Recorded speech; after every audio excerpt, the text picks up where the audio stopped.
What's up, fellas? I'm malicious female fan StevealiciousTech here with my original iPhone from 2007. We'll have a look at the device that changed phone design forever today on this edition of StevealiciousTech.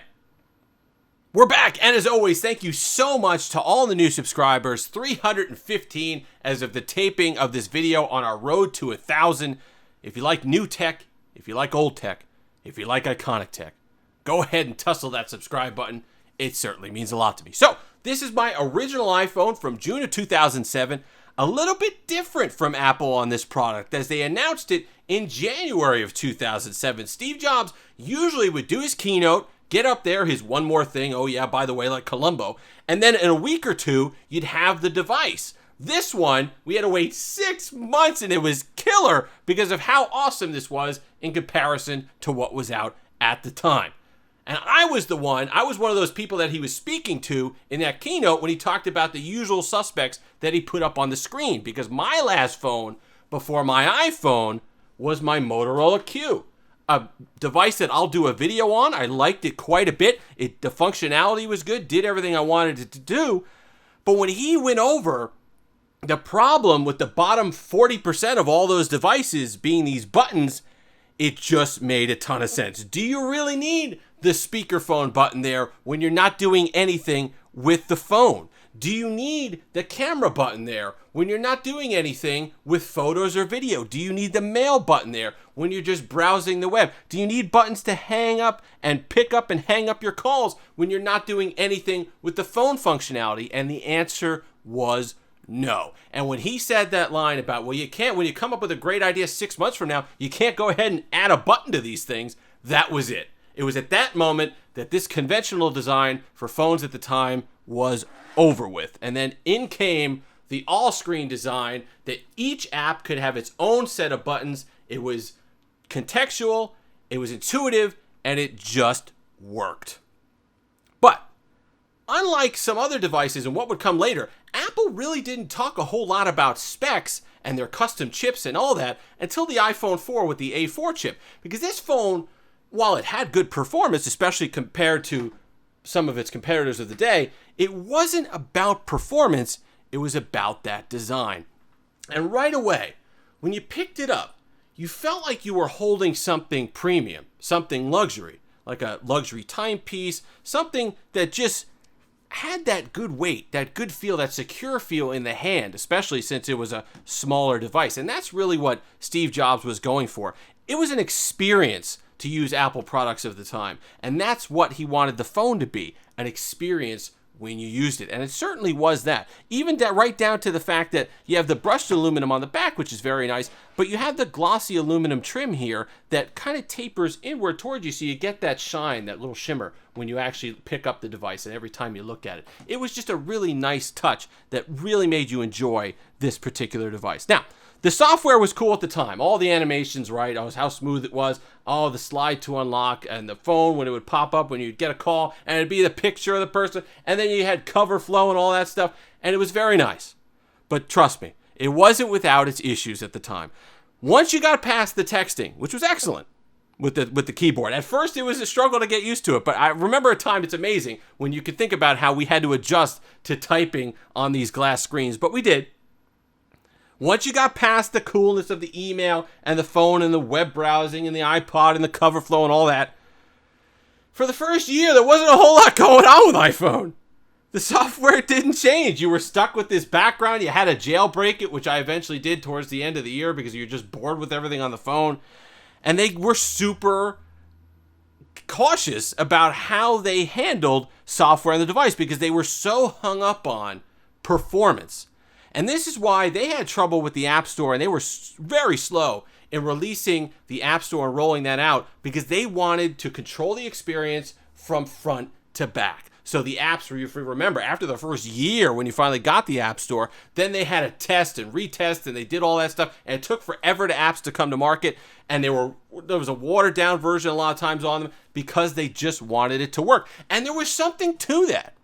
I had a friend that had a Galaxy S3 that just allowed whatever, and by the time he had an app on there that was draining, he didn't even know what it was. He had a couple apps on there that were draining battery. He was only getting a few hours of battery time a day before he'd have to pop off the back, put a new battery in, hook it up to a charger. So while it was frustrating in a way that you didn't get more functionality out of your iPhone right away, the experience was preserved for as long as possible. And that's that delicate balance that even Apple's kind of getting back to today. That's why they're going to be making their own custom chips in their MacBooks. They're going to be transitioning over to that because they want to control that experience from front to back. And while that can have some growing pains and can be incredibly frustrating like it was with the original iPhone, there definitely is some benefit to having a closed environment because you can make sure and guarantee that the performance you get on day one is the performance you have for the life of the device.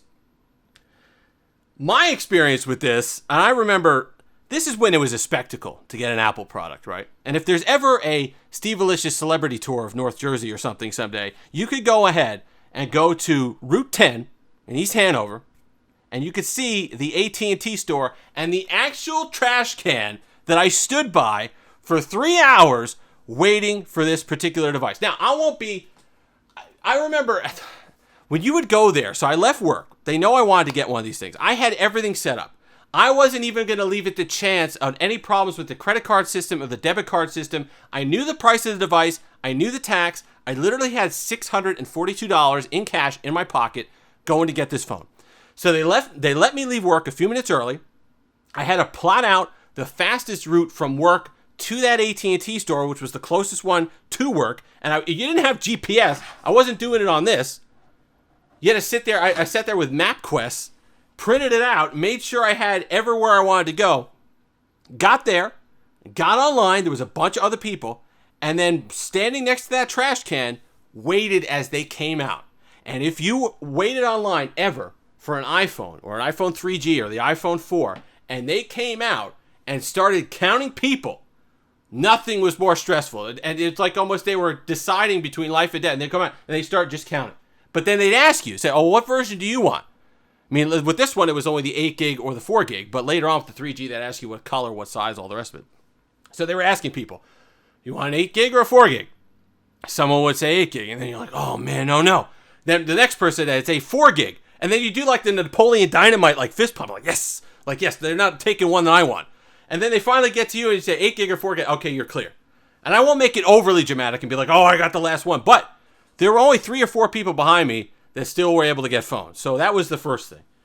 So then, because of that security that they wanted, you got home, and what you had to do was you had to hook it up to iTunes. It wouldn't register. They couldn't do it in the store because they knew it was going to be a flood of people. They just wanted to get you out. So they took it out of the box. They turned it on. They said, okay, well, it's not DOA. The thing works. They take your money. They'd set up your account. They send you home. And then you had to hook it up to iTunes and wait for it to activate. And because of the flood of the servers, I didn't get this activated, I think, for about 24 hours after I owned it. So I was just dealing with getting calls, not getting calls. I mean, it's 2007, so it didn't matter.